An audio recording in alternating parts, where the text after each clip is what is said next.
Akhirnya, Kamen Rider Gachat, Kamen Rider kelima di era Rewa telah tayang. Jadi gimana guys, first impression kalian setelah melihat episode perdananya? Memuaskankah atau justru malah kurang? Masih terlalu dini sih untuk menilai. Tapi kalau untuk gua setelah menonton episode perdananya, ya lumayan lah. Kekurangan pasti ada, tapi jangan terlalu menghujat yang kayak gimana banget. Nikmatin aja dulu. Oh ya, sebelum masuk ke pembahasannya, di sini gua mau meminta maaf guys.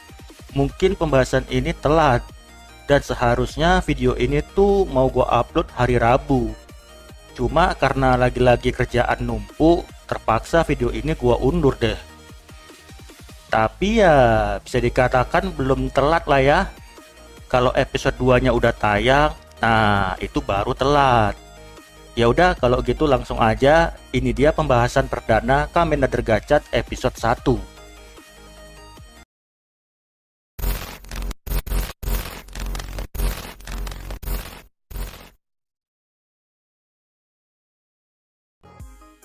Pertama, Fugakudo dikejar Three Dark Sister. Di scene awal ini kita diperlihatkan ada seorang bapak-bapak yang sedang dikejar-kejar sama seseorang. Bukan seseorang sih, lebih tepatnya 3 orang, sambil membawa sebuah bed. Nah, bapak ini bernama Fugakudo, ayah dari Rine Kudo, yang merupakan heroin utamanya. Terus yang ngejar-ngejar siapa? Tentu villain utamanya, bernama Three Dark Sister. Three Dark Sister ini menginginkan bed yang dibawa oleh Bapak Fuga. Katanya sih bed itu kunci membuka pintu kegelapan. Pintu kegelapan gimana maksudnya? Apa mungkin pintu penghubung antara dua dunia? Pakai konsep dua dunia lagi dong. Seperti halnya Wonder World, Gamma World, dan lain-lain. Nah, di sini si bapak ini kayaknya udah sepuh banget. Terlihat dia mampu mengendalikan dan menggunakan kemi-kemi tersebut untuk menyerang maupun bertahan. Kalau dari sisi antagonisnya, Atropos terlihat bisa mengubah dan membuat benda menjadi senjata. Lah, malah kayak sihir coy, bukannya ini alkemis ya? Kalau untuk 2 orang lainnya, belum dilihatin sih kekuatannya apaan. Paling Kloto doang yang kelihatan main otot. Nah guys, kalau kita mundur sejenak ke serial sebelum-sebelumnya, kayak misalkan Zero One, Saber sama Revise, di episode pertamanya tuh kan ceritanya flashback ke 20 tahun yang lalu atau enggak 50 tahun yang lalu, yang biasanya tuh jadi kunci atau misteri untuk ceritanya. Nah ini nggak ada coy. Di episode pertamanya ini juga slow aja sih, belum ada yang gimana banget.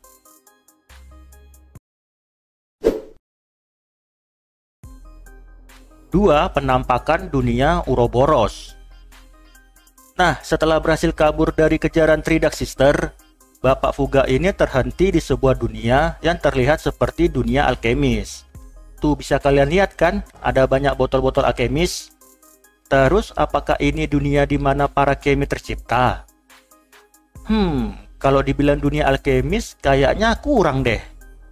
Soalnya cuma ada botol-botol doang, nggak ada diagram-diagram alkemis apalah gitu. Nggak ada juga itu. Apa sih namanya? Kayak selang-selang di lab-lab gitulah. Ya intinya berasa sepi aja lah dunianya. Nah BTW guys, kan aku iseng-iseng nih searching Uroboros apaan sih? Nah setelah ku cek, ternyata Uroboros itu diambil dari bahasa Yunani yang artinya siklus kehidupan yang tak terbatas, konsep keabadian dan kembali abadi, dan merupakan siklus kehidupan kematian dan kelahiran kembali. Agak puyeng ya sama artinya. Kayaknya sih ini mengenai kehidupan dan kematian seorang manusia deh. Nah guys, Uroboros ini juga dituliskan dalam sebuah simbol kuno yang menggambarkan ular atau naga memakan ekornya sendiri.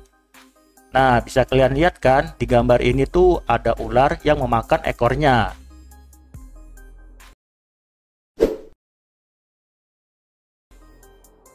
Tiga, kemunculan perdana main karakter dan heroinnya. Jadi ini adalah MC kita untuk 1 tahun ke depan, bernama Ichinose Hotaro, yang digambarkan sebagai seorang yang nggak perlu dijelasin lagi lah ya. Hotaro ini tipikal anak remaja SMA pada umumnya, yang bisa dibilang labil, yang masih mencari jati diri, yang kalau di serial ini tuh disebut gacanya dia lah. Nah guys, dari keseluruhan episode 1, yang jadi misteri itu cuma ini, yakni ayahnya Hotaro, yang nggak dilihatin wajahnya. Kenapa ya? Udah pasti ada apa-apanya sih ini. Nggak mungkin mukanya ditutupin kalau enggak ada sesuatu.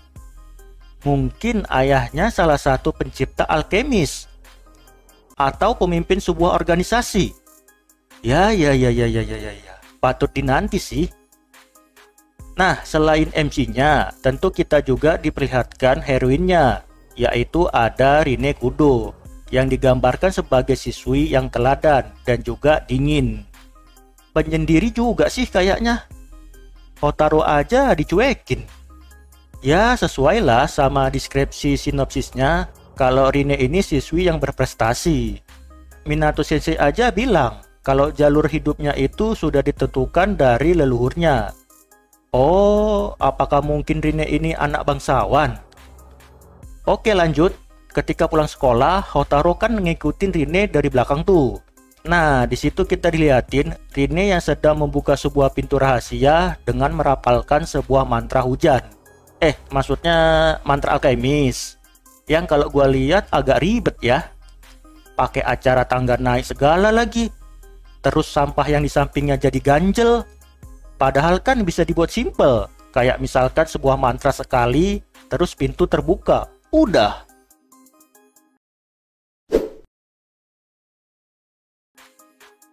Empat, pertemuan pertama Hotaro dengan Hopper One dan Steamliner. Nah, seperti yang kalian tahu, Hopper One sama Steamliner ini kan berkeliaran kesana kemari mencari alamat. Terutama Steamliner, gila, rusuh bener. Nah, ngapain sih mereka seperti itu? Di awal kan Bapak Fuga berpesan kepada Hopper One sama Steamliner untuk mencari orang yang tepat agar diberikan amanah untuk menggunakan gacha driver. Jadi ceritanya mereka lagi hunting nih. Nah, singkat cerita, Hotaro tak sengaja bertemu Hopper One. Namun dengan niatan yang baik, plus mencoba berteman dengannya, Hopper One pun menjadi kalem, tidak sebarbar Steamliner. Seperti yang disebutkan di sinopsisnya, kalau kemi-kemi ini akan menjadi baik atau jahat tergantung orang yang menggunakannya. Kalau orang yang menggunakannya baik, ya baiklah dia. Kalau jahat, ya jadi jahat. Nah, di sini kita juga dilihatin aksi dari Rine yang menggunakan teknik alkemisnya untuk menghentikan Steamliner. Dengan meramalkan mantra, Rine mengubah daun menjadi senjata. Namun ketika ingin menolong, Hotaro justru terseret dan ikut terbawa Steamliner. Terus ya udah, gelantunganlah dia di atas kereta. Dan ya gitulah guys, kalau ngelihat kualitas CGI-nya, apa yang mau dikomentarin? Dari dulu ya begitu-begitu aja. Apalagi ini ya, pas Hotaro lari-larian di atas kereta, mengingatkanku sama Toma yang lari-larian menolong Luna. Aduh, malah jadi lawak. Dan ini juga aneh, pas Hotaro nyangkut di atas jembatan, malah kayak bukan nyangkut. Ini mah terbang. Oke, lanjut. Setelah itu, Hotaro dibawa ke Ouroboros dan bertemu Bapak Fuga. Bapak Fuga berkata, sepertinya Hopper One dan Steamliner mengakuimu, makanya kamu ada di sini. Dan seketika langsung deh, dia memberikan gacha driver kepada Hotaro. Oh, ternyata yang ngasih drivernya bapak ini. Gua kira Rine. Pas ngelihat sinopsisnya, Bapak Fuga ini kan menghilang 15 tahun yang lalu. Jadi gua pikir Rine yang ngasih. Anyway, di sini juga bisa kalian lihat kan, kartu-kartunya ada banyak coy. Dan sebagian baru, belum pernah dibocorin. Lalu di tengah-tengah perbincangan itu, tiba-tiba Three Dark Sister muncul dan menyerang mereka. Namun ketika akan melindungi, Bapak Fuga ini malah menghilang bersamaan dengan para Kemi yang juga terlepas dari kartunya. Lepasnya juga cuma gitu doang. Gua kira dilepas secara paksa atau gimana lah gitu. Taunya gitu doang. Di saat terakhir kepergiannya, Bapak Fuga terlihat memberikan sebuah penglihatan berupa Henshin pose kepada Hotaru dan bahkan bentuk ridernya juga. Apakah ini hanya sekedar penglihatan doang? Atau mungkin sebelumnya ada yang pernah menggunakannya dan jadi rider? Oh ya, BTW Bapak Fuga ini kira-kira mati nggak guys? Gua rasa enggak ya. Di pertengahan episode atau akhir episode kayaknya bakal comeback sih ini.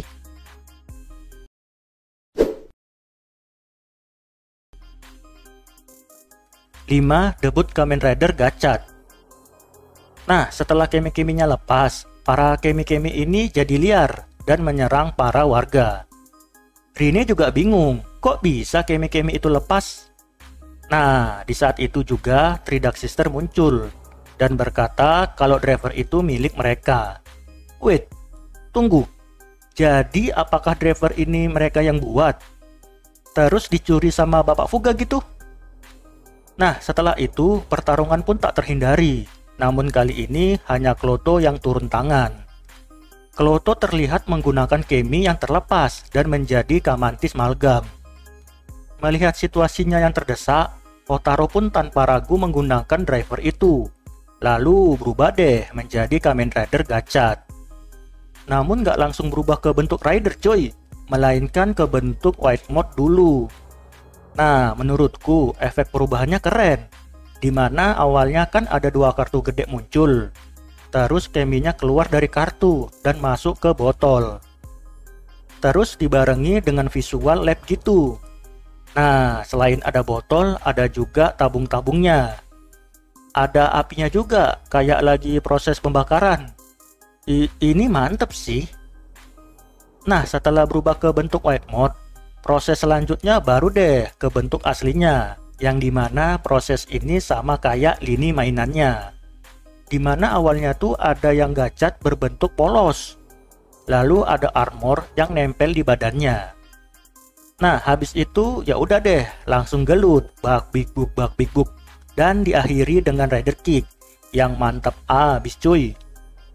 Ada sedikit penambahan rider kick ini sama rider kick yang ada di trailer, dimana dia berubah menjadi white mode dulu.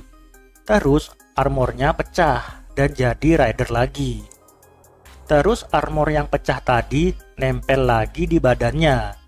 Dan terus ya udah rider kick. Nah, menurutku ini ribet sih dan gak penting. Ngapain lah pakai acara berubah ke white mode lagi kalau ujung-ujungnya jadi bentuk rider. Apalagi armor yang pecah nempelnya di tempat yang sama. Kalau tadi pecahnya terpasang di kaki sehingga kakinya jadi lebih berarmor dan tajam, pasti beda cerita. Terus ya wes, Malgamnya kalah tapi Klotonya tidak mati, terus kabur. Dan Keminya masuk lagi ke kartu. Nah, di akhir scene kita juga dikasih tahu kalau orang-orang yang terlibat dalam insiden Kemi ingatannya harus dihapus. Dan itu adalah tugas seorang alkemis.